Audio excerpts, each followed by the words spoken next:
அறிவோம் ஆரோக்கியம் நேயர்கள் அனைவருக்கும் அன்பான வணக்கங்கள். நான் ஸ்ரீவர்மா மருத்துவமனையின் பெண்கள் சிறப்பு மருத்துவர் ஜெயரூபா.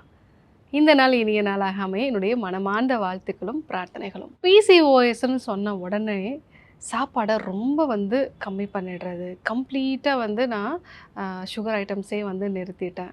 ஸோ சில பேர் சாப்பிட்றதே ரொம்ப குறைச்சிப்பாங்க. ஸோ இந்த மாதிரி ஒரு கேட்டகரியை நம்ம பார்க்குறோம். அதாவது இதுக்கு முன்னாடி அன்ஹெல்த்தியாக சாப்பிட்டுட்டு இருப்பாங்க. ஸோ பிசிஓஎஸ்ன்னு சொன்ன உடனே ஹெல்த்தியாக தான் சாப்பிட்ணுன்னு சொல்லும்போது அவங்களுக்கு ஹெல்த்தியான ஃபுட் சாய்ஸஸ் அந்த அளவுக்கு பிடிக்காது. அதனால் சாப்பிடாமலே இருப்பாங்க. சாப்பிடாம இருந்தால் வெயிட்டு குறைஞ்சிரும். இப்படிப்பட்ட ஒரு மனநிலையும் இன்னும் நிறைய பேர்கிட்ட இருக்குது. ஸோ பிசிஓஎஸ்ன்னு சொன்ன உடனே எக்ஸ்ட்ரீம் டயட் ஸ்டார்ட் பண்ணாதீங்க. இந்த எக்ஸ்ட்ரீம் டயட்டில் நிறைய சைடு எஃபெக்ட்ஸ் நம்ம பார்க்குறோம். ஸோ கம்ப்ளீட்டாக நம்ம எல்லா ஃபுட்டையும் மாற்றும் பொழுது மெயினாக நம்ம இதுக்கு முன்னாடி எப்படி சாப்பிட்டுட்டு இருந்தோங்கிறது அப்படியே நீங்கள் சேஞ்ச் பண்ணீங்க.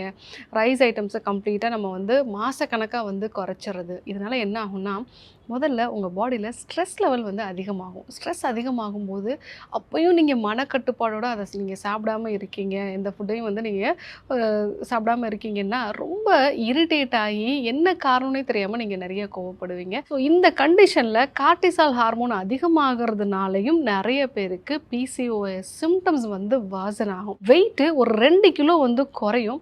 ஸோ நீங்கள் கம்ப்ளீட்டாக அந்த ஃபுட்டெல்லாம் அவாய்ட் பண்ண பிறகு உங்கள் பாடியில் வாட்டர் கம்மியாகும் பொழுது உங்களுக்கு 2 கிலோ குறையும். ஆனால் அதுக்கு மேலே வெயிட்டே உங்களுக்கு குறையாது. பட் நிறைய சைட் எஃபெக்ட்ஸ் வர ஆரம்பிக்கும். மெயினாக ரொம்ப எக்ஸ்ட்ரீம் டயட்லேருந்து திடீர்னு பார்த்தீங்கன்னா நிறைய சாப்பிட ஆரம்பிச்சிடுவீங்க. முன்னாடி 2 கிலோ குறைஞ்சிருக்கும், இப்போ பார்த்தீங்கன்னா 4 கிலோ இன்க்ரீஸ் ஆயிரும். ஸோ இந்த மாதிரி ஒரு இர்ரெகுலர் பேட்டர்னாக உங்கள் பாடியில் வெயிட்டு குறைப்பீங்க, திருப்பியும் ரொம்ப அதிகமாகும். ஒரு கன்சிஸ்டண்ட்டாக உங்கள் பாடி மெயின்டைன் பண்ண முடியாமல் போயிடும்.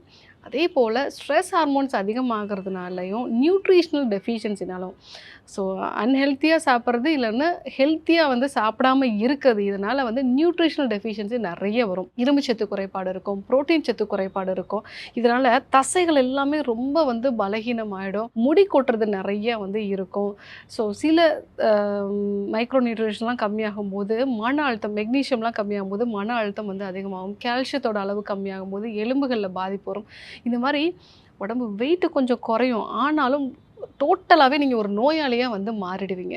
ஸோ எக்ஸ்ட்ரீம் டயட் கண்டிப்பாக உங்களுக்கு பாதிப்பை உண்டு பண்ணும். ஸோ எப்படி டயட்டை ஃபாலோ பண்ணுறது, எப்படி இன்டர்மிட்டன்ட் ஃபாஸ்டிங்கை ஃபாலோ பண்ணுறது. ஸோ டயட்டை பொறுத்த வரைக்கும் நாம் எப்படி வேலை செய்கிறோம், நம்மளோட வேலை எப்படி இருக்குது, காலையிலேருந்து சாயங்காலம் வரைக்கும் உடல் உழைப்பு இருக்கும். ஸோ அவங்களுக்கு கண்டிப்பாக கொஞ்சமாவது கார்போஹைட்ரேட் நம்ம கொடுக்கணும். பட் தொடர்ந்து உட்காந்துக்கிட்டே வேலை செய்கிறவங்களுக்கு கார்போஹைட்ரேட் நம்ம கம்மியாக கொடுக்கலாம். அந்த மாதிரி நீங்கள் எந்த மாதிரி வேலை நீங்கள் செய்கிறீங்க, எந்த சூழ்நிலையில் நீங்கள் வேலை செய்கிறீங்க, ஏசியில் உட்காந்து வேலை செய்கிறீங்களா, இல்லை உடம்புலேருந்து வியர்வை வெளிவரக்கூடிய ஒரு சூழ்நிலையும் உங்களுக்கு இருக்குமா, இந்த விஷயத்தையும் நம்ம பார்க்கணும். மூணாவது, நீங்கள் எப்படி தூங்குறீங்க, இல்லை எப்படி உங்களோட ஸ்ட்ரெஸ் லெவல்ஸ் இருக்குது, இதை பொறுத்தும் உணவு முறைகள் மாறுபடும். ஏன்னா ரொம்ப ஸ்ட்ரெஸ்ஃபுல்லான ஒரு நபருக்கு சடனாக நீங்கள் சுகரை குறைச்சிங்க அப்படின்னா ரொம்ப இரிட்டேட் ஆவாங்க, அந்த டயட்டை கம்ப்ளீட்டாக விட்டுருவாங்க. டயட்டுன்னு சொன்னாலே ஒரு பயம் வந்துடும் அவங்களுக்கு. ஸோ அப்போது உங்கள் ஸ்ட்ரெஸ் லெவல் அதிகமாக இருக்குன்னா அதுக்கேற்ற மாதிரி கொஞ்சம் சேஞ்சஸ் உண்டு பண்ணணும். ஸோ நீங்கள் ஒரு ஸ்வீட் சாப்பிட்றதுக்கு பதிலாக ஃப்ரூட்ஸ் கட் பண்ணி சாப்பிடலாம். இந்த மாதிரி ஒரு ஆல்டர்னேட்டிவ் கொண்டு வரலாம். ரொம்ப அதிகமாக சுகர் கிரேவிங்ஸ் இருக்கும் பொழுது காஞ்ச திராட்சை கொஞ்சமாக எடுத்துக்கலாம். அதே போல் 2 பேரிச்சம்பழம் எடுத்துக்கலாம். ஸோ ஒரு கொய்யா எடுத்துக்கலாம். இந்த மாதிரி ஆல்டர்னேட் பண்ணி தான் கொஞ்சம் கொஞ்சமாக அவங்கள நார்மலைஸ் பண்ண முடியும். அதே போல் உங்கள் உடம்புக்கு தேவையான நல்ல சத்துக்களையும் நம்ம கண்டிப்பாக கொடுக்கணும். இப்போ இந்த பிசிஓடினால் பாதிக்கப்பட்டவங்களுக்கு புரோட்டீன் ரொம்ப கம்மியாக எடுத்துப்பாங்க. ஸோ அவங்களோட பாடிக்கு தேவையான அளவுக்கு புரோட்டீன் நம்ம கொடுத்துட்டோம்னாலே கிரேவிங்ஸ் இருக்காது. ஏன்னா பெரும்பாலான சமயங்களில் எனக்கு சாப்பிட்ட உடனே பசிக்கிற மாதிரி இருக்குது, ஏதாவது ஒரு சாப்பிடணும் போல் ஒரு பசி இருக்குது, நைட்டில் ஏதாவது சாப்பிடணும் போல் இருக்குது, இதெல்லாம் பசி கிடையாது. நீங்கள் சாப்பிட்ற உணவில் புரோட்டீன் கம்மியாக இருக்குது, இல்லைனா வைட்டமின்ஸ் மினரல்ஸ் கம்மியாக இருக்கிறதுனால தான் உங்கள் பாடி எகெயின் அண்ட் எகெயின் உங்களுக்கு அந்த பசி உணர்வை கொடுக்கும். நீங்கள் ஹெல்த்தியாக சாப்பிட்ற வரைக்கும் இந்த கிரேவிங்ஸ் உங்களுக்கு இருக்கும். ஸோ அப்போது நல்ல பேலன்ஸ்டாக ப்ரோட்டீன், ஃபைபர் இருக்கக்கூடிய ஃபுட்டு நீங்கள் எடுத்துட்டிங்கன்னா உங்களுக்கு கிரேவிங்ஸே வராது. அடுத்ததாக தண்ணீர் குடிக்கக்கூடிய விஷயம் இதுவும் ரொம்ப முக்கியம். நிறைய பேர் டயட் இருக்கிறேன்னு சொல்லிட்டு பசி சரியாக இருக்காது. டயட் வந்து ஒரு வாரம் நீங்கள் இருக்க ஆரம்பிச்சிங்க அப்படின்னாலே உங்களுக்கு தண்ணி தாகம் வந்து ரொம்ப கம்மியாகும். பட் தண்ணி தாகம் வந்து கம்மியாகிறதுனால நீங்கள் தண்ணி குடிக்க மாட்டீங்க. இதுவும் உங்கள் உடம்புல நிறைய பாதிப்பை வந்து உண்டு பண்ணும். ஸோ தண்ணீரும் கரெக்டாக குடிக்க வேண்டியது அவசியம். இது நபருக்கு நபர் வந்து மாறுபடும். மெயினாக இப்போது பிசிஓஎஸ்னால் பாதிக்கப்பட்ட பெண்கள் எல்லாருமே பாலை நிறுத்தணுங்கிறது கிடையாது. கஃப உடலராக இருக்கிறாங்க, வாத உடலராக இருக்காங்கன்னா அவங்க பாலை நிறுத்துறது நல்லது. பித்த உடலராக இருக்காங்க, பாடி ஹீட் அதிகமாக இருக்குன்னா அவங்க நாட்டு மாட்டு பசும்பால் வந்து எடுத்துக்கலாம். அவங்களுக்கு பெருசாக பாதிப்பை வந்து உண்டு பண்ணாது. அதே போல் ஒரு சிலருக்கு தைராய்டோடு சேர்ந்து ஆட்டோ இம்யூனிட்டியும் வந்து இருக்கும், க்ளூட்டன் இன்டாலரன்ஸ் வந்து இருக்கும், லாக்டோஸ் இன்டாலரன்ஸ் வந்து இருக்கும். அவங்க பால் மைதா சம்மந்தமான பொருட்களை அவாய்ட் பண்ணணும்.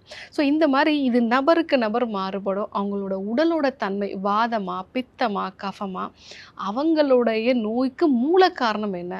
ஃபார் எக்ஸாம்பிள் இன்சுலின் ரெசிஸ்டன்ஸ் தான் உங்களுடைய பிசிஓஎஸ்க்கு முக்கியமான காரணம் அப்படின்னு பார்த்தீங்கன்னா இவங்க கஃபவாத டைப்பில் வந்து வருவாங்க. ஸோ அப்போ அவங்களுக்கு உணவு முறைகளில் காம்ப்ளெக்ஸ் கார்போஹைட்ரேட் சேர்த்துட்டு நிறைய ப்ரோட்டீன் அதே மாதிரி ஃபைபர் இந்த மாதிரியான ஃபுட்டு கொடுக்கும்போதே அவங்களுக்கு நல்ல ஒரு மாற்றம் இருக்கும். ஸோ இதுவே ரொம்ப உடல் வந்து ரொம்ப ஒல்லியாக இருக்காங்க, வாத சம்பந்தமான ஒரு உடலாக இருக்காங்க அப்படின்னா இவங்களுக்கு கொஞ்சம் நெய்ப்புத்தன்மை இருக்கக்கூடிய காலையில் வெறும் வயிற்றில் கொஞ்சம் நெய் எடுத்துக்கிறது, அவங்க சாப்பிடக்கூடிய உணவில் வந்து நல்ல கொழுப்பு வகைகள் தேங்காய் இதெல்லாம் கொஞ்சம் கூடுதலாக சேர்த்துக்கிறது, இந்த மாதிரியான ஒரு உணவு முறைகள் கொடுத்தோம் அப்படின்னா அவங்களுக்கு பிசிஓஎஸ் சிம்டம்ஸ் நல்லா மாற்றம் இருக்கும். அதே போல் பித்த உடலராக இருக்காங்க அப்படின்னா இவங்களுக்கு உடம்பை நல்லா குளிர்ச்சி பண்ணுற மாதிரியான உணவுகள், ஒரு பாதாம் பிஷன் கொடுக்கறது, ஊற வச்ச சப்ஜா சீட்ஸு சியா சீட்ஸ் வந்து கொடுக்கறது, எண்ணெய் தேய்ச்சி குளிக்கிறத வந்து வழக்கப்படுத்திக்கிறது, பால் எடுத்துக்கிறது, இந்த மாதிரியான விஷயங்கள் எல்லாமே நம்ம அவங்களுக்கு வந்து கொடுக்கலாம். ஸோ அப்படி கொடுக்கும்பொழுது இவங்களுக்கு அந்த பிசிஓஎஸ் சிம்டம்ஸ் நல்ல மாற்றம் வரும். இதே போல் தான் ஃபாஸ்டிங் மெத்தட்ஸ்.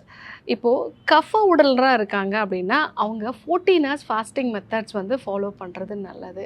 ஸோ 14 ஹவர்ஸ் வந்து அவங்க சாப்பிடாமலும் 10 மணி நேரம் சாப்பிடக்கூடிய அந்த மெத்தட் வந்து அவங்களுக்கு ரொம்ப யூஸ்ஃபுல்லாக இருக்கும். அதுவுமே அவங்களோட ஃபாலிகுலர் ஃபேஸ் அதாவது பீரியட்ஸ் வந்து முதல் 15 நாட்கள் வந்து அவங்க இந்த 14 ஹவர்ஸ் ஃபாஸ்டிங்கை ஃபாலோ பண்ணலாம். கடைசி இருக்கக்கூடிய ஒரு வாரம் வந்து கண்டிப்பாக 12 ஹவர்ஸ் ஃபாஸ்டிங் தான் வந்து அவங்க ஃபாலோ பண்ணும். பித்த உடலினருமே வந்து 12 ஹவர்ஸ் ஃபாஸ்டிங் தான் அவங்களுக்கும் சேஃபு, வாத உடலினருக்கும் 12 ஹவர்ஸ் ஃபாஸ்டிங் தான் வந்து சேஃபு.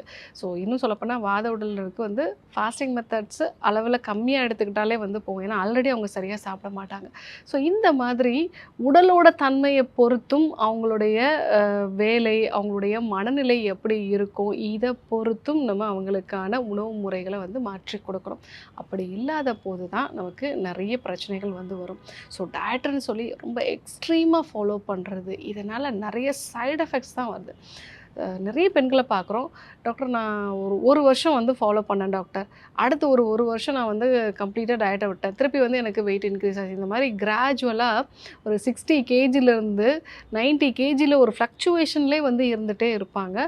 ஸோ இதுக்கு இந்த எக்ஸ்ட்ரீம் டயட் பிளான் தான் ரொம்ப முக்கியமான ஒரு தப்பு நம்ம பண்ணுறோம். ஸோ அதை அவாய்ட் பண்ணிவிட்டு உங்கள் பாடிக்கு ஏற்ற மாதிரி சஸ்டைன்டான ஒரு டயட்டு, இந்த டயட்னால உங்களுக்கு மைண்ட் டிஸ்டர்ப் ஆகக்கூடாது, அதே சமயத்தில் நல்ல நரிஷ்மெண்ட்டும் வந்து உங்களுக்கு கிடைக்கணும். ஸோ அந்த மாதிரி ஒரு நபருக்கு ஏற்ற ஒரு டயட் வந்து நம்ம கொடுத்தோம்னா பிசிஓஎஸ்லேருந்து கண்டிப்பாக நம்மளால் மீண்டு வர முடியும். ஸோ இந்த மாதிரி டயட் வந்து நம்ம ஒவ்வொரு நபருக்குமே வந்து கொடுத்துட்ருக்கோம். அவங்க ரூட் காஸ் என்னங்கிறத பார்த்து அவங்களுக்கு நம்ம கொடுத்துட்ருக்கோம். ஸோ இன்றைக்கி பிசிஓஎஸில் எக்ஸ்ட்ரீம் டயட் என்ன அளவுக்கு பாதிப்பை உண்டு பண்ணும், இதனால் என்னெல்லாம் பக்க விளைவுகள் நமக்கு உண்டாகுது, எப்படி டயட் நம்ம ஃபாலோ பண்ணணும் அப்படிங்கிற மெத்தட்ஸ் பற்றி நம்ம வந்து தெரிஞ்சுக்கிட்டோம். கண்டிப்பாக ஃபாலோ பண்ணி பாருங்கள். யாருக்கெல்லாம் இந்த விஷயம் தேவைப்படுமோ அவங்களுக்கு இதை சொல்லுங்கள். இதே போன்று ஒரு அற்புதமான தகவலோடு உங்களை சந்திக்கிறேன். நன்றி, வணக்கம்.